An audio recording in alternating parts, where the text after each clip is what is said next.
Shalom, bienvenido a Hazak ve Ematz, esfuérzate y sé valiente, donde enseñamos raíces hebreas, cómo incorporar la Torah en nuestras vidas y conocer más a nuestro Creador por medio de las Escrituras. Mi nombre es Iván Martínez, bienvenido. Shalom, este es el último video de la serie Yeshua es Adonai.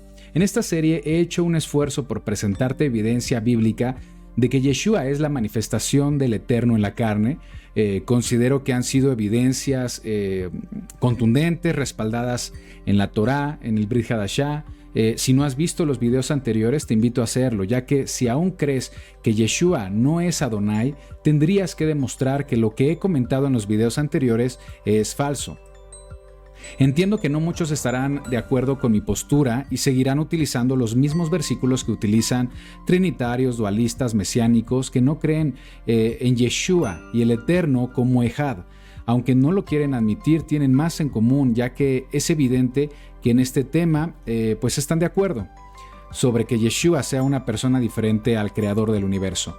He recibido muchos comentarios acerca de que yo no me baso en la Torá para demostrar que Yeshua es Adonai, pero no estoy de acuerdo. Justamente es la Torá que confirma esta verdad. Y por supuesto, en los videos anteriores hemos revisado la Torá, hemos revisado el Tanaj para confirmarlo. Este trabajo lo hago con la mejor intención de proveer información que muchas veces no se expone, ya que malinterpretar las escrituras nace de no tener la información completa. Por eso, por favor, asegúrate de haber visto los videos y también haberlo confirmado en la Biblia para que formes tu propio criterio. Ahora, si bien utilizamos la Torá y el Tanaj como el fundamento de nuestra enseñanza, en este ministerio tomamos también el Brit Hadashah, también como testimonio, considerando por supuesto las correcciones que hay que hacer en su traducción, ejercicio que también hemos hecho en estos estudios. Por eso me ves presentarte una versión en español y versiones en el hebreo si es el Tanaj, o versiones en el griego si es Brit Hadashah, para hacer las correcciones pertinentes. Ahora, si crees que el Brit Hadashah no es verdad, no es un testimonio válido, entonces estamos en mundos diferentes e irreconciliables. En su momento haré un video para confirmar la validez del Brit Hadashah dentro de la fe hebrea, dentro del pensamiento hebreo. En este video voy a presentar otro argumento más que muestra que Yeshua es Adonai, y para esto vamos a basarnos una vez más en la Torá, en Misbot, en mandamientos que nos ayudarán a entender quién es Yeshua. Si amas las escrituras, mereces conocer esta información.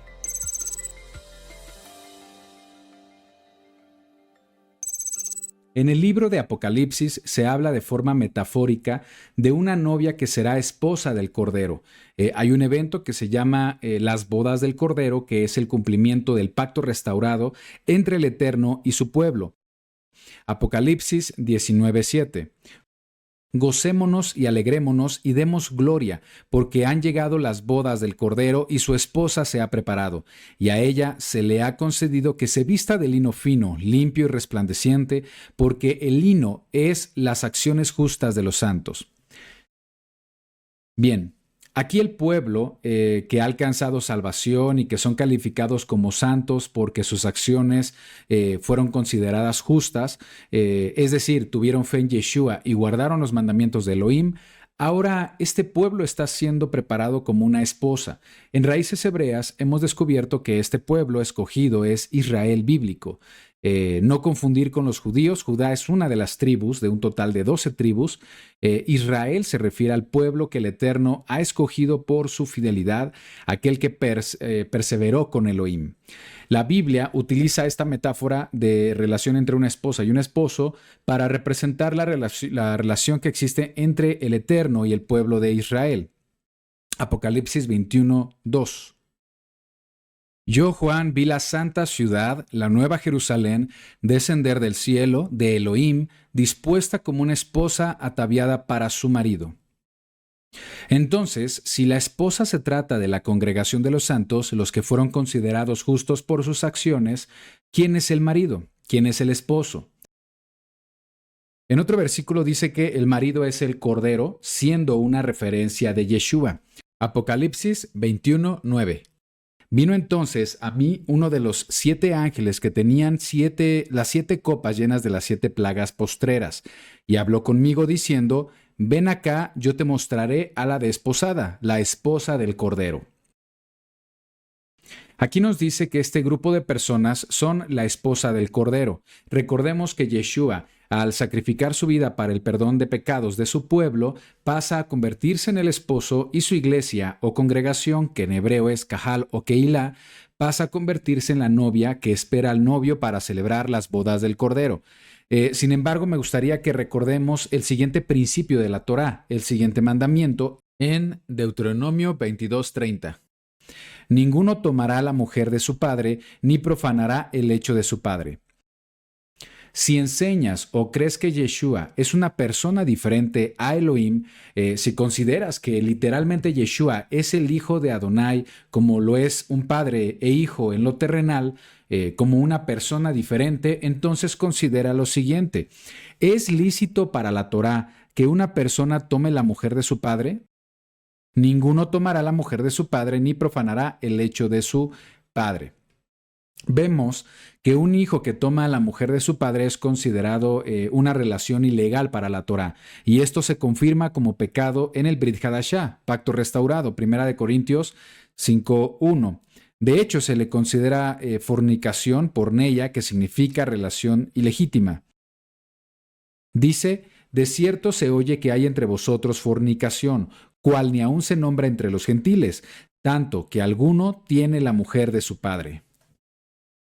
Piensa lo siguiente: si Yeshua es diferente al Padre, entonces estaría pecando por tener una relación ilegítima. Nuestra salvación, las bodas del Cordero, se estarían basando en la transgresión de la Torá, especialmente porque el Eterno nunca ha olvidado a su esposa. Incluso prometió restaurarla, perdonar todos sus adulterios y habitar junto a ella, y él sería su marido. Romanos 11:2. No ha desechado Elohim a su pueblo, al cual desde antes conoció. Isaías 54:6-8. Porque como a una mujer abandonada y triste de espíritu te llamó Adonai, y como a la esposa de la juventud repudiada, dijo Elohim tuyo. Por un breve momento te abandoné, pero te recogeré con grandes misericordias. Con un poco de ira escondí mi rostro de ti por un momento, pero con misericordia, Gesed, que también es gracia, con misericordia eterna tendré compasión de ti, dijo Yud-Heh-Vav-Heh, tu Redentor. El Eterno manifiesta su misericordia en estas palabras, que son o que nos hablan de su intención de perdonar a su pueblo por sus pecados y hacer volver a su esposa, a su pueblo. Isaías 62:4-5. Nunca más te llamarán desamparada, ni tu tierra se dirá más desolada, sino que serás llamada Efsibá y tu tierra Beulá, porque el amor de Yud-Heh-Vav-Heh estará en ti y tu tierra será desposada. La palabra Efsibá significa mi deleite está en ella, y Beulá significa desposada.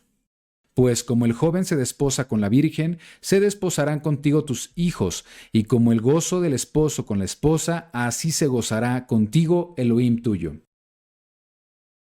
El Israel de la Biblia es el pueblo del Eterno y siempre se le ha considerado como una esposa en las escrituras, en las profecías. Es la manera metafórica de representar la relación que existe entre el Eterno y su pueblo.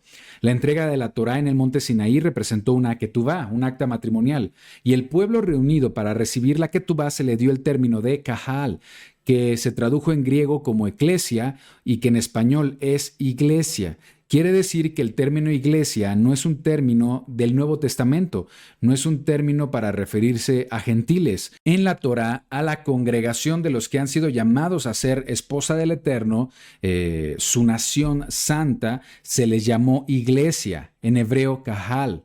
La palabra iglesia no habla de la iglesia gentil. La palabra iglesia viene del griego eklesia, reunión de los llamados fuera. Si quieres conocer cuál es la verdadera iglesia, eclesia, kahal o keilah del Eterno, la encontramos en el Tanaj, Deuteronomio 9:10. Y me dio Yud-Heh-Vav-Heh las 2 tablas de piedra escritas con el dedo de Elohim, y en ellas estaba escrito según todas las palabras que os habló Yud-Heh-Vav-Heh en el monte, de en medio del fuego, el día de la asamblea. Veyom HaKahal, el día de la asamblea, que debió traducirse como el día de la iglesia. En la Septuaginta, en griego, la palabra que se usa es eclesia, iglesia. De ahí que se toma esta palabra para referirse al pueblo del Eterno. El Creador estaba reuniendo a su pueblo en una congregación delante de él. Así el Eterno estaba formando un cuerpo de creyentes a los que se les llamará eclesia, la congregación del Eterno, y les daría un nombre que en este caso fue los hijos de Israel. Algo importante que debemos entender es que el término iglesia no se refiere a una nueva religión, no se refiere a la iglesia donde la Torá está fuera, donde la obediencia no es requerida. Tampoco se trata de la proclamada iglesia gentil. Cuando se habla de iglesia, bíblicamente se refiere a la congregación del Eterno que fue llamada desde el principio en el monte Horeb a seguir sus mandamientos, donde por supuesto los gentiles que quieren seguir al Eterno son injertados por medio de la fe en Yeshua y un estilo de vida basado en la Torá. Con esto, el Eterno estaba confirmando una relación matrimonial con su pueblo. Isaías 54:5. Porque tu marido es tu hacedor, Yud-Heh-Vav-Heh de los ejércitos es su nombre, y tu redentor, el Santo de Israel, Elohim de toda la tierra, será llamada. Entonces, ¿quién es el marido? ¿Quién es el esposo? Aquí nos dice que el marido es el hacedor, Yud-Heh-Vav-Heh. Además, podemos conocer el corazón del Eterno y la manera tierna con la que se dirige hacia su pueblo Israel gracias al profeta Ezequiel. Ezequiel 16:8. Y pasé yo otra vez junto a ti, y te miré, y he aquí que tu tiempo era tiempo de amores. Y extendí mi mano sobre ti y cubrí tu desnudez, y te di juramento, y entré en pacto, alianza contigo, dice Yud-Heh-Vav-Heh Adonai, y fuiste mía. El Creador eligió a un pueblo para realizar un pacto. Pacto en hebreo es brit, que también significa alianza. Pero su esposa, su pueblo, resultó incapaz de guardar su pacto y se le describe como infiel. Esto significa que Israel rechazó el pacto, quebrantó la Torá, tomó el camino de la idolatría y tradiciones de los goim, es decir, gentiles o naciones. Ezequiel 16:15. Pero confiaste en tu hermosura y te prostituiste a causa de tu nombre, y derramaste tus fornicaciones a cuantos pasaron, suya eras. El Eterno, como un esposo fiel, plasma en su Torá cómo debe ser la fidelidad de su pueblo, cómo el pueblo del Eterno debe demostrar amor, porque no se trata de lo que signifique para nosotros el término amor. Lo importante es saber cómo el Creador espera ser amado. El amor, según el Eterno, consiste en la obediencia. Deuteronomio 10, 12, 13. Ahora pues, Israel, que pide Yud-Heh-Vav-Heh tu Elohim de ti, sino que temas a Yud-Heh-Vav-Heh tu Elohim, que andes en todos sus caminos y que lo ames, y sirvas a Yud-Heh-Vav-Heh tu Elohim con todo tu corazón y con toda tu alma, que guardes los mandamientos de Yud-Heh-Vav-Heh y sus estatutos, que yo te prescribo hoy para que tengas prosperidad.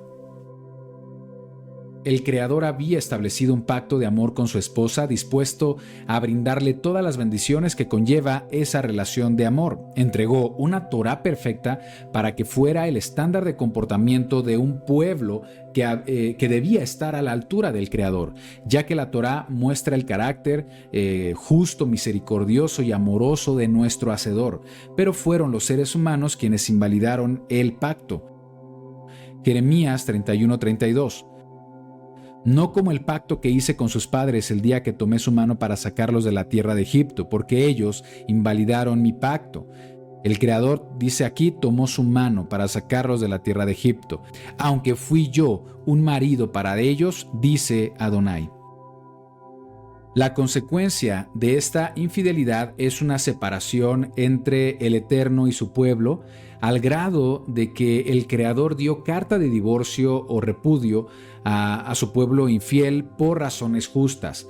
Vamos a ver Jeremías 3:8. Ella vio que por haber fornicado la rebelde Israel ya lo había despedido y dado carta de repudio, pero no tuvo temor la rebelde Judá, su hermana, sino que también fue ella y fornicó, y sucedió que por juzgar ella cosa liviana su fornicación, la tierra fue contaminada y adulteró con la piedra y con el leño, hablando de idolatría. El Creador dio muchas advertencias por medio de los profetas para que se arrepintieran de sus transgresiones. Primero mandó advertencias a la casa de Israel, las tribus del norte, y fue rechazado. Así que la carta de divorcio en el lenguaje bíblico consistió en la invasión de Asiria y después el exilio de Israel hacia todas las naciones. En cuanto a la casa de Judá, las tribus del sur, de donde vienen los judíos, tuvo las mismas advertencias y su consecuencia fue ser exiliada a Babilonia durante 70 años. Sin embargo, se arrepintió, regresó y se estableció en Judea, y de ahí vienen los judíos del tiempo de Yeshua. Pero la casa de Israel permaneció en la dispersión, exiliada, perdió su identidad, se mezcló entre los gentiles y nunca regresó. Y su condición desde entonces ha sido un pueblo entregado a las costumbres de naciones o gentiles, a su idolatría, sin conocer a Elohim, a su marido, sin bendiciones, sin promesas, expuesto al pecado y a los peligros de un mundo sin Elohim. Ahora la pregunta es, ¿acaso el Creador perdonaría a su esposa después de su infidelidad? Aunque Israel fue infiel, también en las Escrituras el Creador establece que está dispuesto a perdonar. Dice que si Israel se arrepiente y busca con todo su corazón al Eterno, Él hará volver a su pueblo del cautiverio del mundo. Jeremías 29:11. Porque yo sé muy bien los pensamientos que tengo acerca de vosotros, dice Adonai, pensamiento de paz y no de mal, para daros el fin que esperáis. Entonces me invocaréis y vendréis y oraréis a mí, y yo os oiré. Y me buscaréis y me hallaréis, porque me buscaréis de todo vuestro corazón.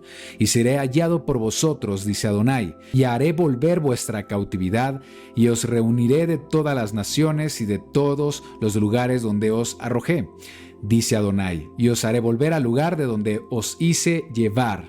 Aleluya. El Eterno está prometiendo perdonar a la esposa infiel por amor. Lo hará volver al sitio al que pertenece, porque esa esposa donde se encuentra en este momento no es su lugar. Es esclava del pecado, está caminando hacia la destrucción. A lo largo de la historia de Israel, el Eterno ha estado llamando a su pueblo a hacer teshuvá, es decir, volver a los caminos del Creador. Nuestro Creador siempre ha estado dispuesto a perdonar. ¿Cómo es que este perdón será una realidad? El perdón se haría por medio de la restauración del pacto, renovar la alianza que el Eterno, el esposo, tenía con su esposa infiel. Ese es el plan de rescate. En eso consiste la gracia del Eterno, el darle una nueva oportunidad al pueblo si éste se arrepiente de sus malos caminos. Ezequiel 16:59.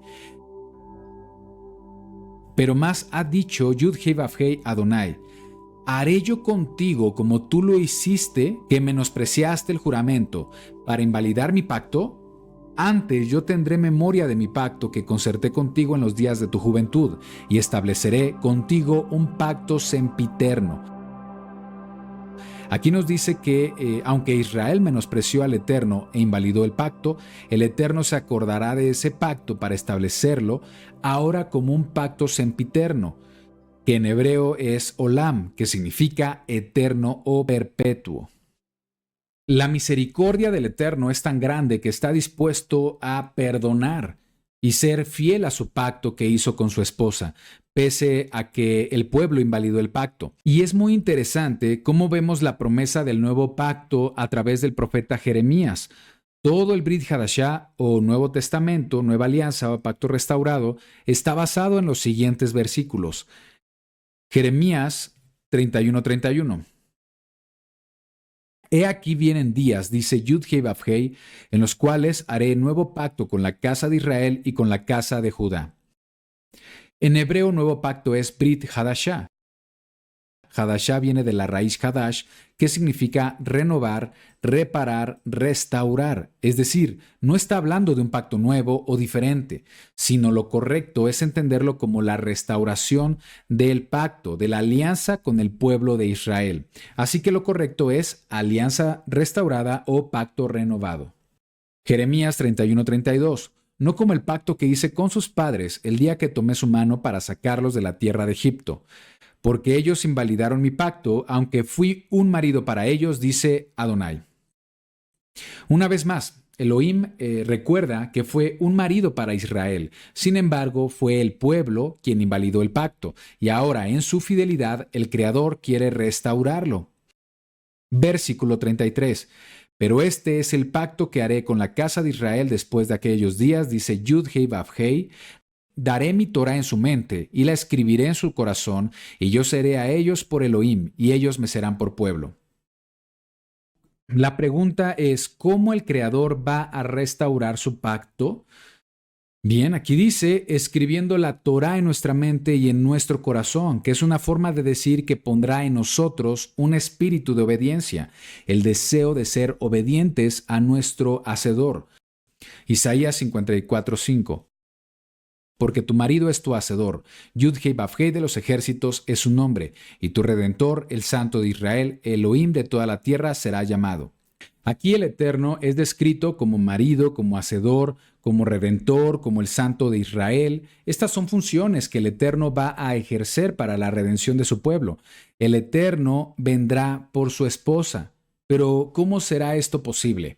Hay una profecía que dice que el pueblo mirará a su hacedor. ¿Cómo es que lo va a mirar si Elohim es espíritu? También dice que sus ojos contemplarán al Santo de Israel. Esto es posible solo mediante una manifestación física de nuestro Creador. Isaías 17:7. En aquel día mirará el hombre a su hacedor, y sus ojos contemplarán al Santo de Israel. Esta es una profecía que establece que el Eterno se manifestará para ser visible a su pueblo escogido. Isaías 52:6. Por tanto, mi pueblo sabrá mi nombre por esta causa en aquel día, porque yo mismo que hablo, he aquí estaré presente. El Creador promete que Él mismo estaría presente como el Salvador. Sin embargo, si se trata del mismo Hacedor y Elohim viniendo por su esposa, hay otro mandamiento de la Torá que debemos tomar en cuenta. Deuteronomio 24:4. No podrá su primer marido que la despidió volverla a tomar para que sea su mujer después que fue envilecida. Esto nos dice que si un hombre da carta de divorcio a su mujer, ya no podrá volver a tomarla como esposa. La Torá dice que aquel que se divorció de su mujer no debía recibir de nuevo a esa mujer como su esposa. Sin embargo, aquí dice que el Eterno, en su misericordia, recibirá a Israel de nuevo y volverán a tener una relación como esposos. La pregunta es, ¿cómo es esto posible? Aparentemente, esto resultaría en una transgresión de la Torá. Este gran misterio no era comprendido por los líderes religiosos del judaísmo del primer siglo, porque el acta de divorcio hacia los que estaban en la dispersión imposibilitaba que volvieran a ser un pueblo con Judá, a menos que te convirtieras a Judá, es decir, al judaísmo. Porque según la Torá, que también es una ley espiritual, dice que la divorciada, en este caso los de la dispersión, la casa de Israel, no pueden regresar a ser pueblo del Eterno. Sin embargo, la misericordia del Eterno es aún más grande. El mismo Creador pregunta en Jeremías 3:1. Dicen, si alguno dejare a su mujer y yéndose ésta de él, se juntare a otro hombre, ¿volverá a ella más? ¿No será la tierra del todo amancillada? Tú, pues, has fornicado con muchos amigos, mas vuélvete a mí, dice Adonai. La Biblia dice que el Eterno dio carta de divorcio a su pueblo infiel, pero el Creador dice aquí, vuélvete a mí. Volver en hebreo es shuv, de donde surge el término hebreo teshuvah, arrepentimiento, que en hebreo significa volver al Creador. La esposa regresando a su esposo sigue siendo el plan del Eterno. Oseas 2:16. En aquel tiempo, dice Yud-Heh-Vavhei, me llamarás Ishi, que significa esposo, mi esposo, y nunca más me llamarás Baali, que significa mi señor, porque quitaré de tu boca los nombres de los Baales, y nunca más se mencionarán sus nombres. En aquel tiempo haré para ti pacto con las bestias del campo, con las aves del cielo, con las serpientes de la tierra, y quitaré de la tierra arco, espada y guerra, y te haré dormir segura, y te desposaré conmigo para siempre, y te desposaré conmigo en justicia, juicio, benignidad y misericordia. Te desposaré conmigo en fidelidad, y conocerás a Adonai. Amén, amén. ¿Cómo es posible que el Creador vuelva a desposar a su congregación cuando la Torá dice que el marido que ha dado carta de divorcio no puede hacer volver a su mujer? ¿Cómo es posible que la esposa vuelva sin transgredir esta Torá? Sin embargo, la misma Biblia brinda la respuesta, y esto es gracias a las enseñanzas de Shaul. Él nos brinda una respuesta al respecto. Recordemos que Shaul es un especialista de la Torá, quien estudió con Gamaliel, que exigía que sus discípulos supieran de memoria toda la Torá. Shaul escribe lo siguiente en Romanos 7:1. ¿Acaso ignoráis, hermanos, pues hablo con los que conocen Torá, que la ley se enseñoreará del hombre entre tanto que éste vive? Aquí se refiere a la ley del pecado que menciona un versículo antes, cuando dice que la paga del pecado es muerte. Porque la mujer casada está sujeta por ley al marido mientras éste vive, pero si el marido muere, ella queda libre de la ley del marido. Aquí Pablo utiliza magistralmente la Torá para enseñarnos algo muy importante. Shaul está refiriéndose a la ley del adulterio de la Torá. Nos dice que si el marido muere, la mujer queda libre de esa ley. No será llamada adúltera. Si el marido está vivo, entonces es adúltera porque está ligada al marido. La única manera en la que la adúltera queda libre de la ley es mediante la muerte, porque la paga del pecado es muerte. Una vez habiendo muerte, este decreto de adulterio deja de ser operante. Romanos 7:3. Así que si en vida del marido se uniere a otro varón, será llamada adúltera, pero si su marido muere, es libre de esa ley, de adulterio, de tal manera que si se uniera a otro marido, no será adúltera. Así que para que la mujer sea libre de adulterio, el marido tiene que morir. Versículo 4. Así también vosotros, hermanos míos, habéis muerto a la ley mediante el cuerpo del Mesías. Dice que el pueblo murió a la ley por medio del cuerpo del Mesías. El decreto de muerte de la mujer es asumida por Yeshua. El castigo de la mujer la está asumiendo él por medio de su cuerpo. Continúo. Para que seáis de otro, del que resucitó de los muertos, a fin de que llevemos fruto para Elohim. ¿Por qué tuvo que morir el Cordero? ¿Sí? ¿Por qué vino a morir? Fue para liberar a la novia de adulterio. Y luego fue resucitado porque tuvo que crear un novio elegible con quien la novia pudiera casarse, el tabernáculo perfecto de Elohim. Entonces, para que esta ley se cumpliera, para nuestra salvación, la pregunta clave es, ¿quién es el marido? El marido es Yud-Heh-Vavhei, y eso se cumplió cuando el mismo Creador vino por su esposa, manifestándose en un tabernáculo hecho de carne y hueso, siendo Elohim, haciéndose siervo. El mismo Creador vino por su esposa. Mateo 15:24. Yeshua respondiendo dijo, no soy enviado sino a las ovejas perdidas de la casa de Israel. Así fue profetizado también por Caifás, como dice la Escritura. Juan 11:49. Entonces Caifás, uno de ellos, sumo sacerdote aquel año, les dijo, vosotros no sabéis nada, ni pensáis que nos conviene que un hombre muera por el pueblo, y no que toda la nación perezca.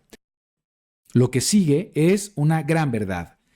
Esto no lo dijo por sí mismo, sino que como era el sumo sacerdote aquel año, profetizó que Yeshua había de morir por la nación, y no solamente por la nación, sino para congregar en uno a los hijos de Elohim que estaban dispersos. Yeshua vino por su pueblo, vino para restaurar el pacto que se había roto con la casa de Israel en la dispersión, las ovejas perdidas, y ejercer el cumplimiento de la profecía de Jeremías, donde el Eterno establece un pacto restaurado con la casa de Israel y lograr el propósito que dice: yo seré a ellos por Elohim y ellos me serán por pueblo. Así Yeshua se levanta como el esposo e Israel es la novia en espera de su marido. Mateo 26:28. Porque esto es mi sangre del nuevo pacto, Brit Hadashah, que por muchos es derramada para remisión de los pecados. Yeshua dio su vida en sacrificio para restaurar el pacto con muchos, y luego de esto, ahora Yeshua es considerado el esposo que está esperando a su novia. En el Brit Hadashah es la iglesia, la Keilah. Efesios 5:25. Maridos, amad a vuestras mujeres, así como el Mesías amó a la Eclesia, y se entregó a sí mismo por ella, para santificarla, habiéndola purificado del agua por la palabra, a fin de presentársela a sí mismo, una iglesia gloriosa, que no tuviese mancha ni arruga ni cosa semejante, sino que fuese santa y sin mancha. Entonces Yeshua es Elohim manifestado en carne, porque si fuera literalmente una persona diferente como un hijo diferente, entonces quebrantaría la Torá cuando dice en Deuteronomio 22:30, ninguno tomará la mujer de su padre ni profanará el lecho de su padre. Así que no podemos considerar que sean dos personas distintas y tomar literalmente que Yeshua es hijo como alguien diferente, como lo vemos en el ámbito terrenal, porque estaría quebrantando la Torá. Vamos a concluir con el siguiente versículo. Presta mucha atención a las siguientes palabras. Hechos 20:28. Tengan cuidado de sí mismos y de toda la congregación en medio de la cual el Espíritu Santo les ha hecho obispos para pastorear la iglesia de Elohim, en griego Ecclesiantou Deo, la cual compró con su propia sangre. En griego dice Gen peripoyesato diatou aimatos tou odiou, la cual poseyó, reservó a través de la sangre de sí o de la sangre suya. Así está establecido en el idioma griego, está plasmado en los escritos más antiguos del Brit Hadashah, de este pasaje. Nos está diciendo que Elohim ganó a su iglesia con su propia sangre, que a su vez es la sangre del Cordero. Bien, hemos llegado al final de este episodio. Gracias por acompañarme hasta este punto. Que el Eterno te bendiga y te guarde. Conozcamos la verdad porque la verdad nos hará libres.